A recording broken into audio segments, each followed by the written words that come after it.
Hello everyone, welcome to schedule 3। देखिए UP triple S C PET का practice set चल रहा है। यह प्रैक्टिस सेट नंबर 8 है। 7 टेस्ट ऑलरेडी कंप्लीट हो चुका है। प्ले लिस्ट बना रखी है, आप लोग जाकर के देख सकते हैं। देखिए बिल्कुल नए सिलेबस पे आधारित है पेट के, और ये ऐसा नहीं कि ओनली पेट के लिए है। अगर आप किसी भी प्रतियोगिता परीक्षा के लिए तैयारी कर रहे हैं तो ये सबके लिए जो है कि काफ़ी महत्वपूर्ण प्रश्न है। इसमें जो भी प्रश्न डाले गए हैं, ठीक है। देखिए सामान्य अध्ययन का है और ये रोजाना आता है कितने बजे? शाम के टाइम 6 बजे। तो आप लोग 6 बजे जो है कि यूट्यूब पे आ जाया कीजिए और वीडियो को देखा कीजिए। देखिए वीडियो को जो है कि अपने दोस्तों में फेसबुक और व्हाट्सएप पे भी शेयर कर दिया कीजिए कि ज़्यादा से ज़्यादा लोगों तक ये वीडियो पहुंचे और ज़्यादा से ज़्यादा लोग देखें, ठीक है। तो स्टार्ट करते हैं।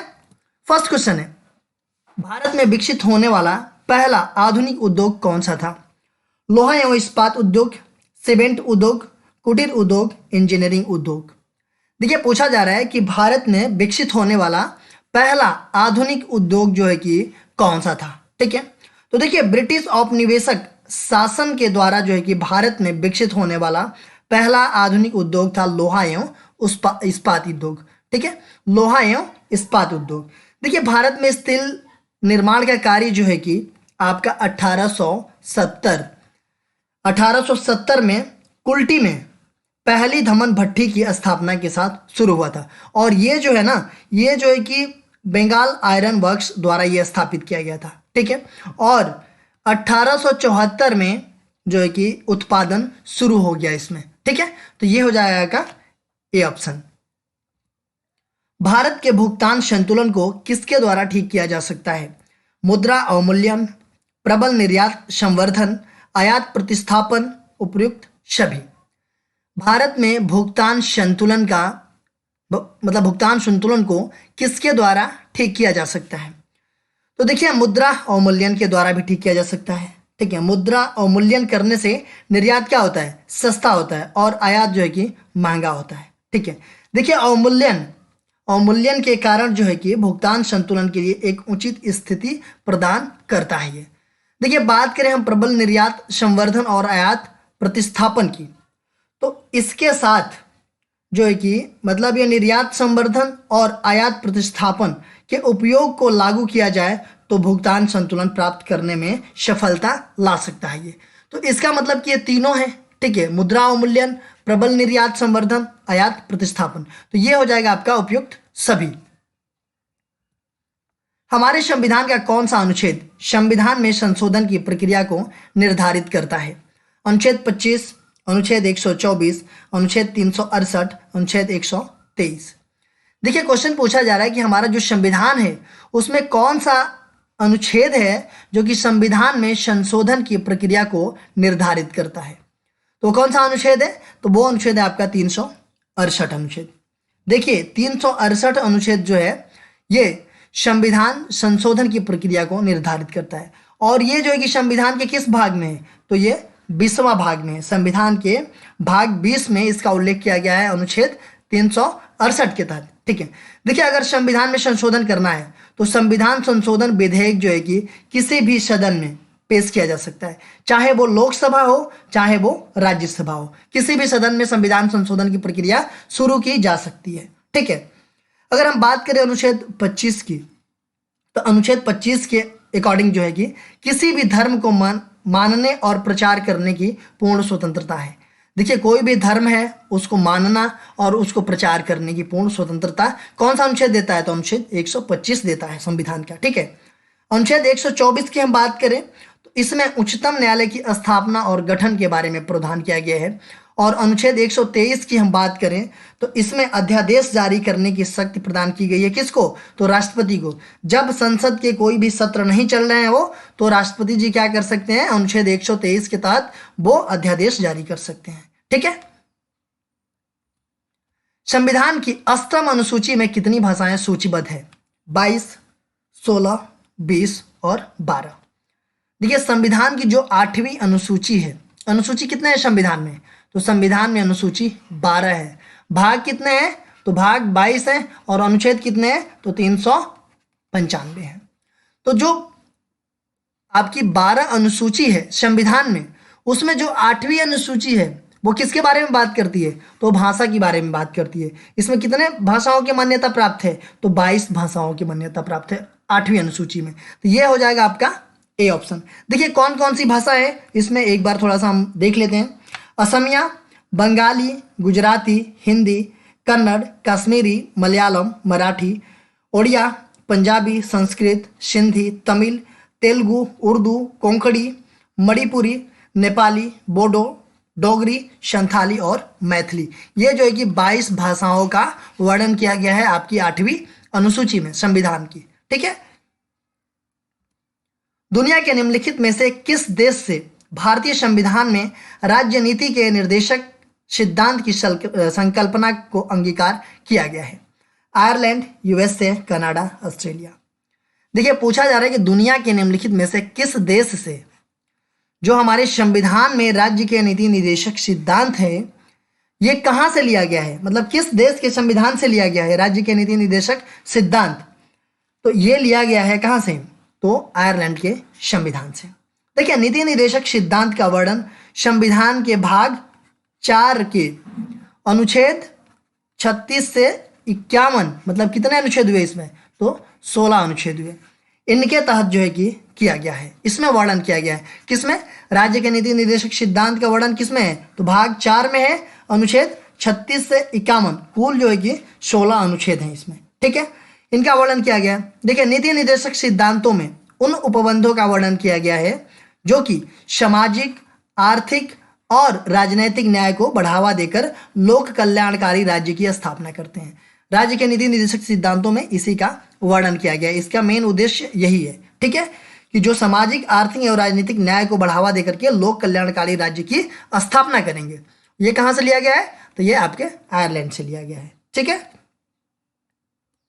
भारतीय संविधान की प्रस्तावना में निम्नलिखित में से किसका उल्लेख नहीं किया गया है? न्याय, भ्रातृत्व, वयस्क मताधिकार, स्थिति की समानता।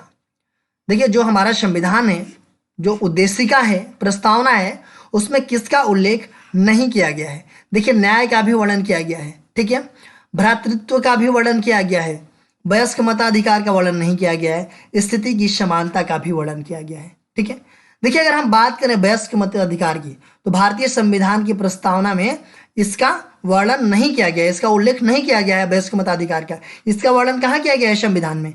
तो इसका वर्णन जो है कि अनुच्छेद 326 में किया गया है कि लोकसभा हो और राज्यों के जो विधानसभाएं हैं उनके लिए जो निर्वाचन है वो वयस्क मताधिकार के आधार पर होना है। ठीक है, कौन कौन? तो जो लोकसभा है और राज्यों के विधानसभाओं के लिए जो निर्वाचन है वो वयस्क मताधिकार के आधार पर होना है। देखिए 1989 में 61वां संविधान संशोधन हुआ था।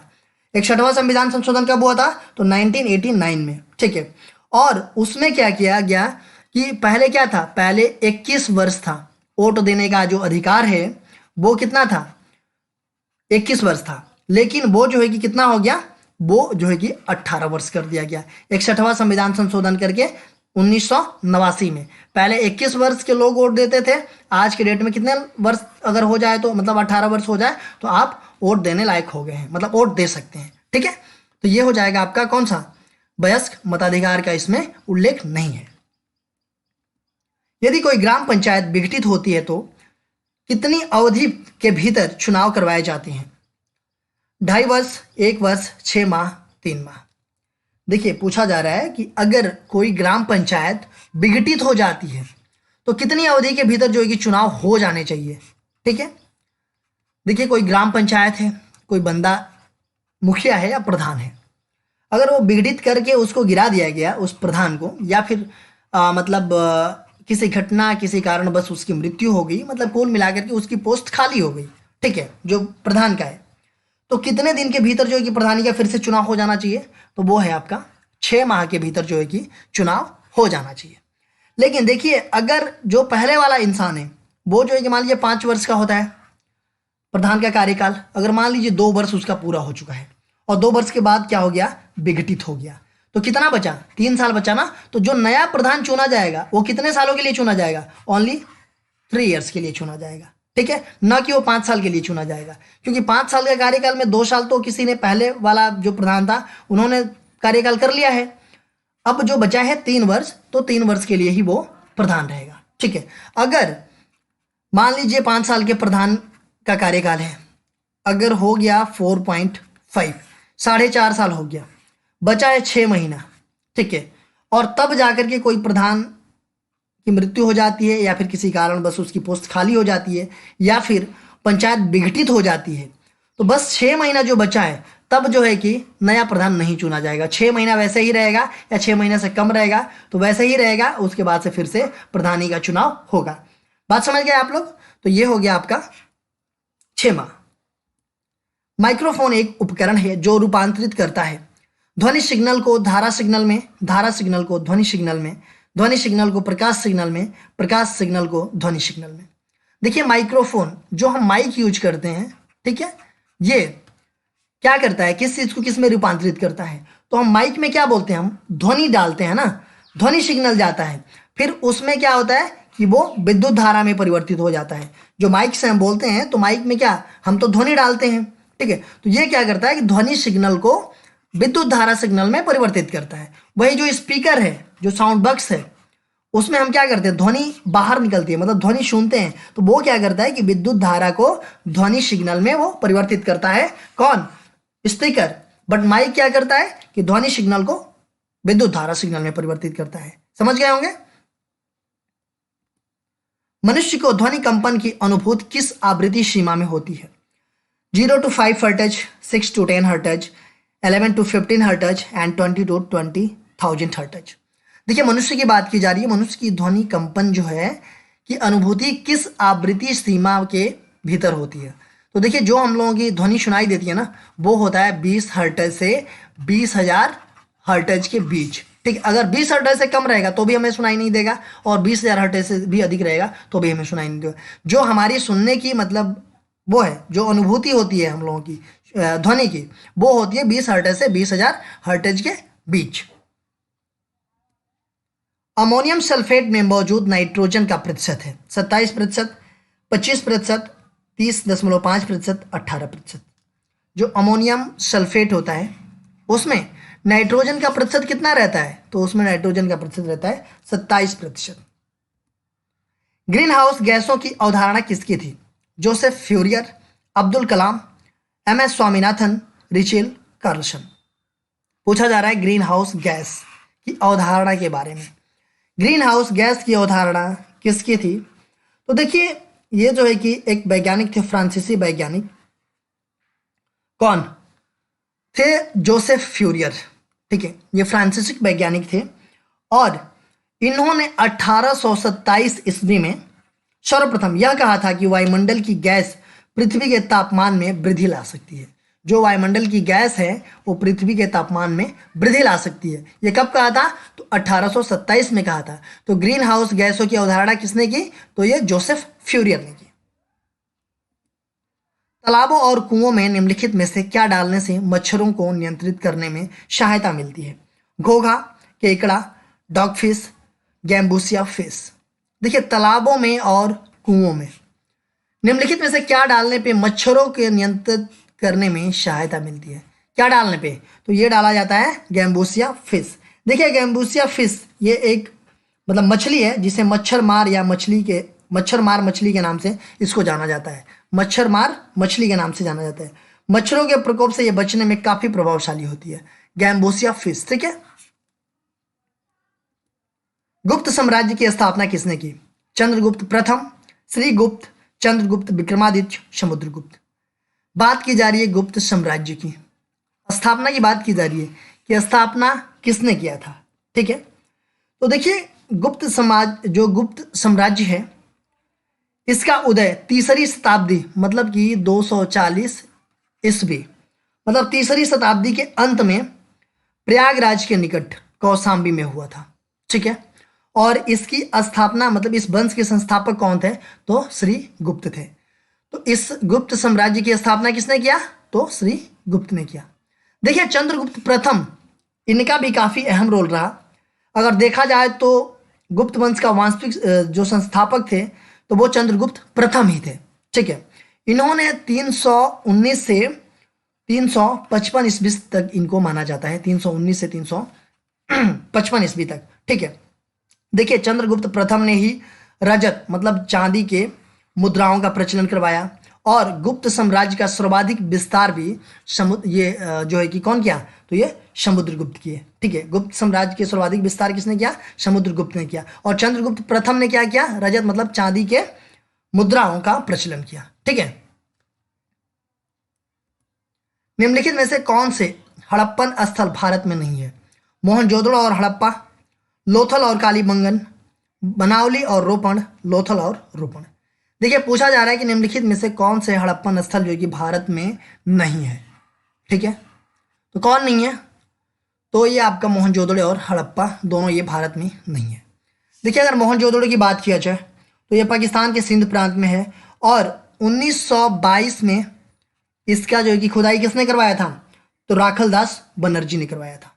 ठीक है, अगर हम हड़प्पा की बात करें तो हड़प्पा का ये कहाँ पे है, तो ये है आपका पाकिस्तान के पंजाब प्रांत में और ये रावी नदी के तट पर है और इसकी खुदाई 1921 में किसने, दयाराम साहनी के द्वारा करवाया गया था। ठीक है, तो ये दोनों कहाँ पे है, तो ये दोनों पाकिस्तान में है। बाकी लोथल कहाँ है आपका, लोथल गुजरात में है। कालीबंगन कहाँ पे है, तो ये हनुमानगढ़ राजस्थान में है। बनावली कहाँ पे है, ये है आपका हिसार हरियाणा में। और रोपड़ कहाँ पे है, तो ये है आपका रूपनगर पंजाब में। ठीक है, निम्नलिखित में से कौन सा जोड़ा सही नहीं है, बैराम खां अकबर, जसवंत सिंह औरंगजेब, अमीर खुसरो जहांगीर, अंबर मलिक हुमायूं। पूछा जा रहा है कि कौन सा जोड़ा सही नहीं है। ठीक है, देखिए यह बात की जा रही है किसके दरबारी कवि कौन है, तो इसमें यह भी गलत है, यह भी गलत है और नहीं सही नहीं है, मतलब ये सही है, ये भी सही है और आपका ये भी सही है। सही नहीं कौन सा है, अमीर खुसरो, ये जहांगीर के दरबारी कवि नहीं थे। किसके दरबारी कबीर थे, तो ये अलाउद्दीन के दरबारी कवि थे। अमीर खुसरो किसके दरबारी कवि थे, तो अलाउद्दीन के दरबारी कवि थे। किस गवर्नर जनरल ने बंगाल में अस्थायी बंदोबस्त लागू किया था, Warren Hastings, Lord Cornwallis, Lord Lytton, इनमें से कोई नहीं। देखिए वो कौन सा गवर्नर जनरल था जो कि बंगाल में अस्थायी बंदोबस्त लागू किया था, कौन सा था वो, तो वो था आपका लॉर्ड कर्नवालिस। इन्होंने बंगाल में अस्थायी बंदोबस्त सेवा आरंभ किया था। देखिए लॉर्ड कर्नवालिस को भारत में नागरिक सेवा का जनक भी कहा जाता है। अगर क्वेश्चन आ जाए कि भारत में नागरिक सेवा का जनक किसे कहा जाता है, तो वो कहा जाता है लॉर्ड कर्नवालिस को और इसने ही अस्थायी बंदोबस्त लागू किया था। भारत की थियोसॉफिकल सोसाइटी के संस्थापक कौन थे, एनी बेसेंट, व्योमेश चंद्र बनर्जी, राम प्रसाद बिस्मिल, सुभाष चंद्र बोस। देखिए पूछा जाए कि भारत में थियोसॉफिकल सोसाइटी के संस्थापक कौन थे।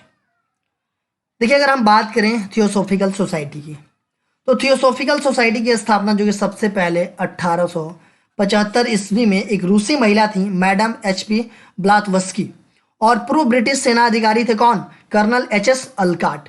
इनके द्वारा जो है कि संयुक्त राज्य अमेरिका में थियोसॉफिकल सोसाइटी की स्थापना की गई थी।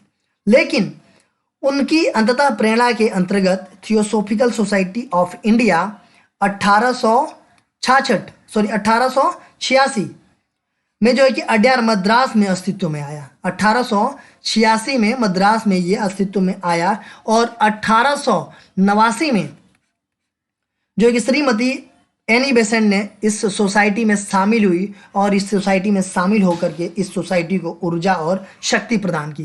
तो पूछा जा रहा है कि भारत में थियोसॉफिकल सोसाइटी के संस्थापक कौन थे, तो ये हो जाएंगे श्रीमती एनी बेसेंट। ठीक है,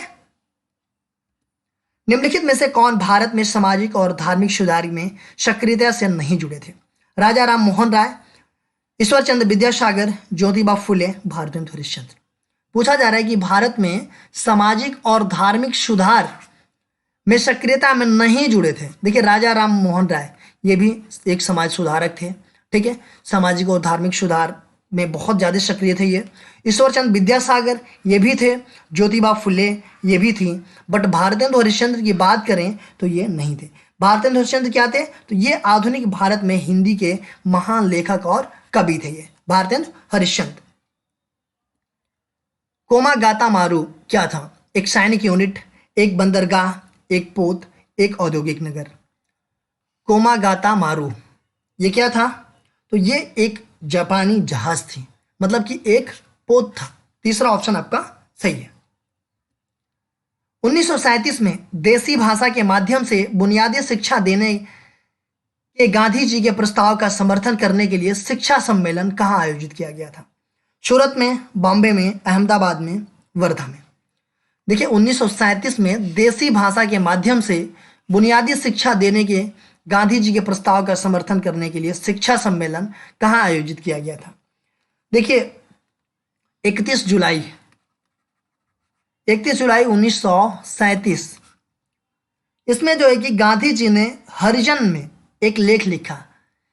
ठीक है, गांधी जी ने 31 जुलाई 1937 को हरिजन में एक लेख लिखा, जिसके आधार पर अक्टूबर 1937 में एक अखिल भारतीय राष्ट्रीय शिक्षा सम्मेलन की मतलब किया जाएगा। ठीक है, एक अखिल भारतीय राष्ट्रीय शिक्षा सम्मेलन किया जाएगा और इसी को कहाँ पे, बर्दा शिक्षा सम्मेलन के नाम से जाना जाता है। तो किसके नाम से जाना जाता है? तो ये बर्दा शिक्षा सम्मेलन के नाम से। कहाँ पे यह सम्मेलन आयोजित हुआ था? बर्दा में हुआ था, इसलिए बर्दा शिक्षा सम्मेलन का मतलब इसके नाम से भी जाना जाता है इसको। ठीक है, देखिए क्वेश्चन पूछा गया था आप लोगों से पिछले वीडियो में कि भारत सरकार की प्रधानमंत्री श्रम योगी मानधन PMSYM योजना के तहत देय न्यूनतम सुनिश्चित मासिक पेंशन की राशि कितनी है? 2000 रुपया, 1000 रुपया, 4000 और 3000। देखिए अगर हम बात करें PMSYM की, ठीक है, तो इसके तहत प्रत्येक ग्राहक को जो कि 60 वर्ष प्राप्त कर चुके हैं, 60 वर्ष के बाद जो है कि 3000 रुपया प्रति माह की पेंशन प्राप्त होगी। ठीक है, तो ये हो जाएगा आपका फोर्थ ऑप्शन। आज का क्वेश्चन देख लेते हैं कि स्वतंत्रता के पूर्व संध्या पर निम्नलिखित में से किस आंदोलन ने सबसे बड़ा कृषक छापामार युद्ध देखा? नोवाखली आंदोलन, तेभागा आंदोलन, पुन्ना प्रभ वायरल आंदोलन, तेलंगाना आंदोलन। स्वतंत्रता के पूर्व संध्या पर निम्नलिखित में से किस आंदोलन ने सबसे बड़ा कृषक छापामार युद्ध देखा? ये आप लोगों को कमेंट बॉक्स में बताना है। इसका आंसर मैं नेक्स्ट वीडियो में आप लोगों को बताऊंगा। देखिए कमेंट्स में बताया कीजिए, आप लोग जो लोग वीडियो देखते हैं तो कहीं से गूगल करके, नहीं पता है तो गूगल कर लीजिए और कमेंट बॉक्स में बताया कीजिए जो भी क्वेश्चन हम पूछ रहे हैं। ठीक है, देखिए आप हमें इंस्टाग्राम पे भी फॉलो कर लीजिए। इंस्टाग्राम पे हमारी ID study with Shri 25। Facebook पे एक मेरा पेज है स्टडी विद श्री के नाम से, और फेसबुक पे एक मेरा ग्रुप है UPPCS, और ये टेलीग्राम का लिंक है। इन सब सारे जगहों पे आप कनेक्ट हो जाइए। ठीक है, इनका सारे का लिंक जो है कि डिस्क्रिप्शन में दे रखा है हमने। ठीक है, वहाँ से डिस्क्रिप्शन में अगर लिंक पे क्लिक करेंगे तो तुरंत आप इंस्टाग्राम पे, फेसबुक पे और टेलीग्राम पे या फिर फेसबुक ग्रुप पे पहुँच जाएंगे। ठीक है, तो वहाँ से आप लोग ज्वाइन कर लिया कीजिए। इन सब सारे जगहों पे स्टडी से रिलेटेड चीज़ें पोस्ट की जाती है, जिससे आप लोगों को फायदा पहुँच सकता है। दोस्तों वीडियो अच्छी लगती है तो आप लोग लाइक किया कीजिए, कमेंट्स किया कीजिए, और अपने दोस्तों में फेसबुक हो या व्हाट्सअप हो या जैसे भी हो शेयर किया कीजिए। अगर वीडियो अच्छी नहीं लगती है तो आप लोग डिसलाइक कर दिया कीजिए, और कमेंट बॉक्स में मुझे बताइए कि डिसलाइक क्यों किया। वीडियो देखने के लिए धन्यवाद।